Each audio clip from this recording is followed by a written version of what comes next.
Virtually every team leader or executive has at least one, the dreaded underperformer. That one person who takes up 5 times as much of your time as anyone else on the team. They require so much more attention and produce far fewer results. The inevitable question for many leaders becomes how to handle them, or maybe even should I continue to invest energy into developing them? While those questions are key, I submit that the most important question should be, why are they underperforming in the first place? As a corporate trainer, one of the biggest mistakes that I see leaders make is attempting to correct an underperformer without first diagnosing the cause of the poor performance. Just like a doctor wouldn't start evaluating a patient by prescribing medication, a leader similarly must first ask the right questions to try to determine the underlying root cause before selecting a course of action.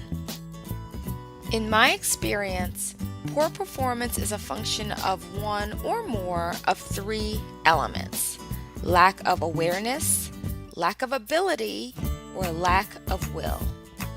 Unfortunately, an employee must have all 3, awareness, ability, and will, in order to perform a particular skill well.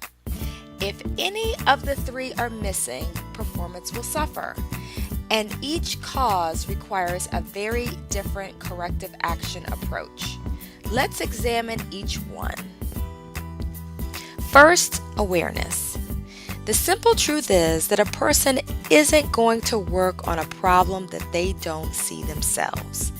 We all know people who think they're a great cook, but they're not. They think they can sing, but they can't. Their perception of their skill level or effectiveness may not sync up with yours, so checking their level of awareness is critical. If you think they bombed during their client presentation, don't just start berating them for the misstep.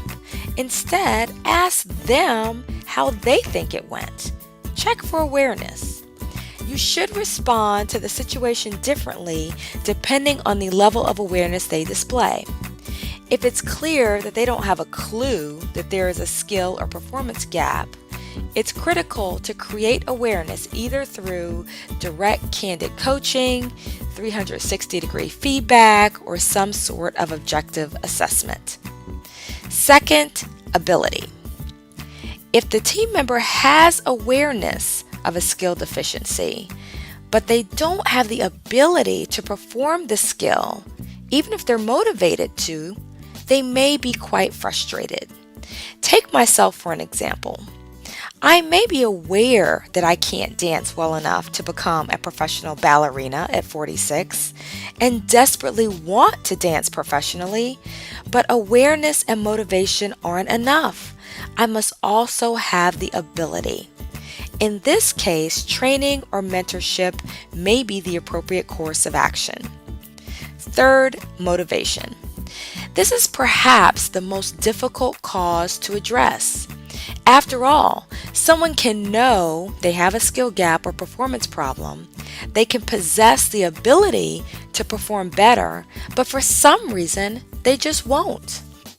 Obviously, sending someone with a motivation problem to a training course is like putting a Band-Aid on a broken bone, not the right solution for the problem.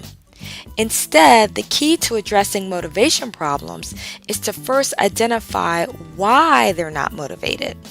If they don't feel valued, they may need rewards and recognition.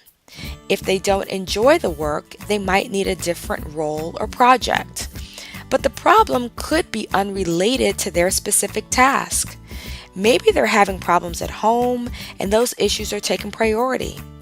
Maybe they don't like someone they're working closely with, or maybe they feel underpaid in general and they've just checked out emotionally as a result.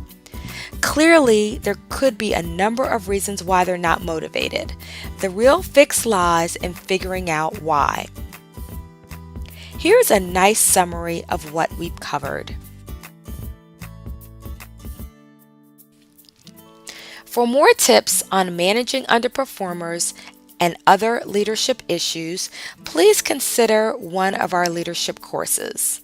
We'll cover topics like delegating the right way, understanding 3 key leadership styles and learning secrets of the thoroughbred leader, using 3 magic questions to clarify task assignment, adopting communications best practices to avoid misunderstandings and team dysfunction, managing the multi-generational team, using team charters and ground rules to help get your team on the same page, applying project management principles that every leader should have, and providing leadership during times of change.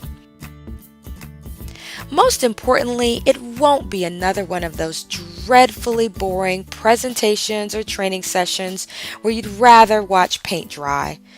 Whether you're interested in a presentation for a team retreat, conference, or lunch and learn, or a half or full day training workshop, the session will be highly interactive and packed with practical tips that participants can begin using immediately. Contact us today at info@professionalismmatters.com or call us at 678-777-7188.